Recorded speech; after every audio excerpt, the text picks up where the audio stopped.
আমাদের এখানে কিন্তু লাখ লাখ পর্যটকের সমাগম সবসময় ঘটে থাকে। তো এবার আর একটু বেশি করবে, 7.5 থেকে 5 লাখ পর্যটকের সমাগম ঘটবে। তো এই আলোকে আমাদের নিরাপত্তা ব্যবস্থা কিন্তু আমরা আরও শক্ত করে ফেলেছি। পর্যটকদেরও দায়িত্বশীল আচরণ করতে হবে, ওনাদের সচেতনমূলক হতে হবে। ওনারা কোন ট্যুর অপারেটরের কাছ থেকে আপনার টিকিটটা কিনছে সেটা জানতে হবে, সেটার যাচাই বাছাই করতে হবে।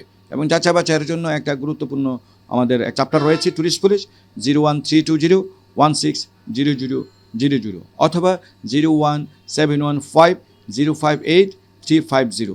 এই দুইটা নাম্বারে ফোন করলে ইমার্জেন্সি আপনি জানতে পারবেন যে এই ট্যুর অপারেটর ঠিক আছে কিনা, বা এই এজেন্সি ঠিক আছে কিনা, বা হোটেলে যে রুমটা ভাড়া নিয়েছেন সেটা ঠিক আছে কিনা। আমরা 25 তারিখ থেকে আমাদের গোয়েন্দা টিম কাজ করবে এবং 31 নাইটকে ঘিরে আমাদের 4 স্তর বিশিষ্ট নিরাপত্তা কাজ করবে। এখানে মোটর বাইক টিম থাকবে, গোয়েন্দা টিম থাকবে, নারী টিম থাকবে এবং আমাদের বাইনোকুলার টিম থাকবে। বিশেষ করে ইতিমধ্যে আমরা 200 শিশুকে উদ্ধার করেছি, এই শিশু উদ্ধার টিম থাকবে। এবং গোসলে যাতে করতে গিয়ে যাতে কেউ যাতে অনাকাঙ্ক্ষিত ঘটনা না ঘটে, সেক্ষেত্রেও আমাদের টিমের নজরদারি থাকবে। আর সর্বাগ্যে আমরা যে জায়গাটাতে আমরা নজরদারি করব সেটা হচ্ছে যেন কেউ যেন ছিনতাইয়ের কবলে না পড়েন।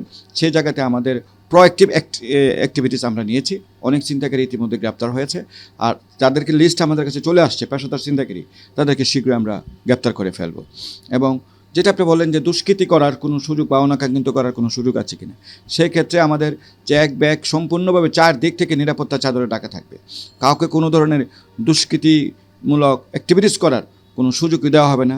আর কেউ যদি তার চিন্তাও করে তাহলে চিন্তার বহিঃপ্রকাশ সে ঘটাতে পারবে না। নিরাপত্তা ব্যবস্থাটা আমরা এমনভাবে আমরা রাখব। তবে সবচেয়ে একটা উদ্বেগজনক বিষয় হচ্ছে যে অনেক অসাধু ব্যবসায়ী চক্র আছে যে যারা আমার পর্যটককে হয়রানি করে থাকে। ইতিমধ্যে কৃত্রিম রুম বাড়ি ফেলেছেন, কৃত্রিম রুম সংখ্যা সৃষ্টি করেছেন এবং পর্যটকদেরকে হয়রানি করছেন। এক্ষেত্রে আমরা মালিক সমিতিকে আমরা দ্বারস্থ হয়েছি। ওনারা বলছেন যে অনেকে আছে ওনাদের সমিতির অন্তর্ভুক্ত না, যে কারণে ওনারা নিয়ন্ত্রণ করতে পারেন না। তো সমিতির অন্তর্ভুক্ত থাকুক আর সমিতির অন্তর্ভুক্ত না থাকুক, সেটা ট্যুরিস্ট পুলিশের দেখার বিষয় না। পর্যটকদের হয়রানি করা হবে, তাদের রিজার্ভেশন নিয়ে টাকা নিয়ে রিজার্ভেশন দেওয়া হবে না।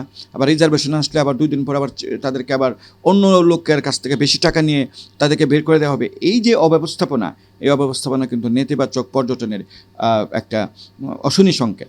পাশাপাশি সবচেয়ে যে বিষয়টা এখন উদ্বেগজনক হয়ে গেছে সেটা হচ্ছে সেন্ট মার্টিনের টিকিটের কথা বলে কিছু কিছু ট্যুর অপারেটররা তারা প্যাকেজ প্রোগ্রাম নিচ্ছে এবং রুম ভাড়া বেড়ে যাওয়ার কারণটা হচ্ছে আরেকটা কারণ। ট্যুর অপারেটররা ওই কিছু কিছু হোটেলের সাথে যে রুমের ভাড়া ঠিক করেন তারা তার চেয়ে ডাবল ভাড়া ট্যুর অপারেটররা নিচ্ছেন এবং তাদের অ্যাডভার্টাইজটা এমনও হচ্ছে জনগণকে তারা আকৃষ্ট করতে এবং অ্যাডভার্টাইজ করে তারা এই তাদের পক্ষে নিতে সক্ষম হচ্ছেন।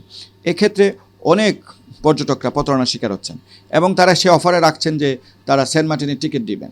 যেহেতু সেন্ট মার্টিনের টিকিট একটা পাওয়া যাচ্ছে না, একটা নির্দিষ্ট লিমিট আছে, এখন অনেকে মনে করে যারা সহজ সরল তারা সেন্ট মার্টিনের টিকিট পাওয়া যাবে এই মর্মে তারা এই ট্যুর অপারেটরদেরকে দিয়ে থাকেন, টাকা দিয়ে থাকেন। কিন্তু ট্যুর অপারেটররা কিন্তু এই কিছু কিছু প্রতারক চক্র, এরা হলো ওই হোটেলের সাথে কমিশন থাকে যে আপনার হোটেলে আমরা বোর্ডারগুলিকে দিব, কিন্তু আসলে যে ওরা টিকিট দিতে পারবে না এটা কিন্তু ওরা জানার পরেও তারা লক্ষ লক্ষ টাকা এইভাবে হাতিয়ে নেওয়ার জন্য তারা আমার পর্যটককে হয়রানি করছে। এ নিয়ে 2-3টা চক্র ধরা পড়েছে। আপনি দেখেছেন কয়েকদিন আগে আপনার ট্যুর প্লাস অপারেটর যে চক্র ধরা পড়েছে। গতকালকে 2জন সরকারি কর্মকর্তার সাথে প্রতারণা করা হয়েছে, সেখানে ওশেন কমিউনিকেশনকে তাদেরকে আইনের আওতায় আনা হয়েছে।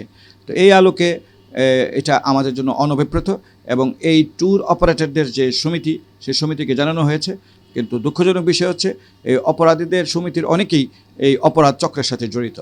এই অপরাধীদেরকে তারা শেল্টার আশ্রয়পত্র দিয়ে থাকেন এবং তারা নিজেরা বোঝার চেষ্টা করেন যে এটা অনভিপ্রেত ঘটনা। কোনো প্রতারণা কখনো অনভিপ্রেত ঘটনা হতে পারে না। এটা স্বাভাবিকভাবেই সকলের জানা উচিত এবং সকলের জানলেই এটা আপনার সবাই সতর্ক হবে। এখন কেন জানবে এটাও নিয়েও ওনাদের আপত্তি আছে। তো এক্ষেত্রে আমি মনে করি যে ট্যুর অপারেটরদের মধ্যে এটা একটা প্রতারক চক্র তৈরি হয়েছে। আমরা আপনার মাধ্যমে ট্যুর অপারেটর যে সমিতি আছে সেই সমিতিকে অনুরোধ করতে চাই যে অপরাধী চক্রদেরকে আপনারা প্রশ্রয় দেবেন না এবং প্রশ্রয় না দেওয়াটাই সমীচীন হবে। আর এক্ষেত্রে যারা কালোবাজারের সাথে জড়িত জাহাজের টিকিটকে কেন্দ্র করে তাদেরকে আমরা অনেককে জরিমানা করেছি এবং তাদেরকে অনেককে গ্রেপ্তার করা হয়েছে। তো তাদের বিরুদ্ধে আমাদের শক্ত অবস্থা। সর্বাগ্যে দালাল টমটম, তারপরে হলো ক্যামেরাম্যান, হর্স রাইডার, প্রত্যেকটা জায়গাতে যেন পর্যটকরা হয়রানির শিকার না হয় তার জন্য ট্যুরিস্ট পুলিশের শক্ত অবস্থান, এবং ফিশ ফ্রাই, পচা মাছ যাতে না থাকে শক্ত অবস্থান। তো এক্ষেত্রে দেখা যাচ্ছে যে প্রত্যেকটা ইভেন্টেই একটা একটা করে চক্র। তো ট্যুরিস্ট পুলিশ এই সকল চক্রের বিরুদ্ধে শক্ত অবস্থান, শুধু পর্যটকদের নিরাপত্তার স্বার্থে, পর্যটকদের স্বাস্থ্য রক্ষার স্বার্থে। এবং আরেকটা চক্র এখন নতুন আসছে, যে সুযোগ পাইলে বীজ দখল করে ফেলে, সুযোগ পেলে দোকান বসিয়ে ফেলে, বসে আমাদের পরিবেশ এবং জীববৈচিত্র্য এবং বীজকে নষ্ট করে দিতে চায়। তাদেরকেও আমরা দমিয়ে দিয়েছি। দেখেছেন কিছুদিন আগে আমরা বালিয়াড়ি চক্রকে আমরা নষ্ট করে দিয়েছি। তো ইস্পা একটা চক্র আছে, যারা ইস্পারারা ব্ল্যাক পিনিং করে থাকে। তো আমার পর্যটকরা আসতেছে, লাখ লক্ষ পর্যটক, তাদেরকে যেন কেউ ব্ল্যাক পিন না করতে পারে, সেই জায়গাটা তো আমাদের শক্ত অবস্থা। সর্বাগ্যে পর্যটকরা আসবে, যাওয়া পর্যন্ত ট্যুরিস্ট পুলিশ সকল চক্রের বিরুদ্ধে শক্ত অবস্থানে থাকবে।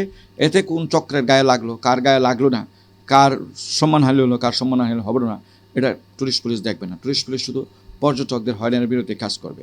কারণ অপরাধী তো অপরাধও করবে, আবার সে ধরা পড়লে তার সম্মানহানি হবে। এবং সবচেয়ে মজার ব্যাপার হচ্ছে যে তারা আবার সমিতিভুক্ত। এখন অপরাধ করলে সমিতির আন্ডারে, তারপরে ওই অ্যাসোসিয়েশনের আন্ডারে তারা রিপার্ক করে। এভাবে আমার পর্যটন শিল্পকে দীর্ঘদিন ধরে কক্সবাজারে নেতিবাচক প্রভাব পড়ে, তারা দীর্ঘদিন ধরে রাহু গ্রাসের মতো তারা দখল করে রয়েছে। তো এই ধরনের সিন্ডিকেটের বিরুদ্ধে এই যে আজাদি, কিন্তু দৈনিক আজাদি প্রতিনিয়ত নিউজ করে আসতেছে। তো দৈনিক আজাদিকে আমাদের ধন্যবাদ যে পর্যটন শিল্পের পাশে থাকার জন্য। এবং কক্সবাজারের 99.9 সাংবাদিক ভাইয়েরা এই চায়, এবং জনগণ চায়, ছাত্র সমাজ এবং তরুণরা চায়, এই ধরনের অসাধু ব্যবসায়ী চক্র যারা বছরের পর বছর ধরে পর্যটন শিল্পটাকে আঁকড়ে ধরে রেখেছে থাবার মতো করে, সেই থাবা থেকে আমাদের বের করে জনগণকে আমাদের সুস্থ, সুন্দর, সাস্টেনেবল, পরিবেশ মুক্ত এবং জীববৈচিত্র্য রক্ষামূলক একটা পরিবেশ আমাদেরকে দিতে হবে, এবং উপহার আমরা দিতে চাই। অলরেডি কিন্তু এটা মেসেজটা পৌঁছে গেছে। আরেকটা বিষয় হলো সেন্ট মার্টিনে যেটা বললেন, সেন্ট মার্টিনে একই অবস্থা।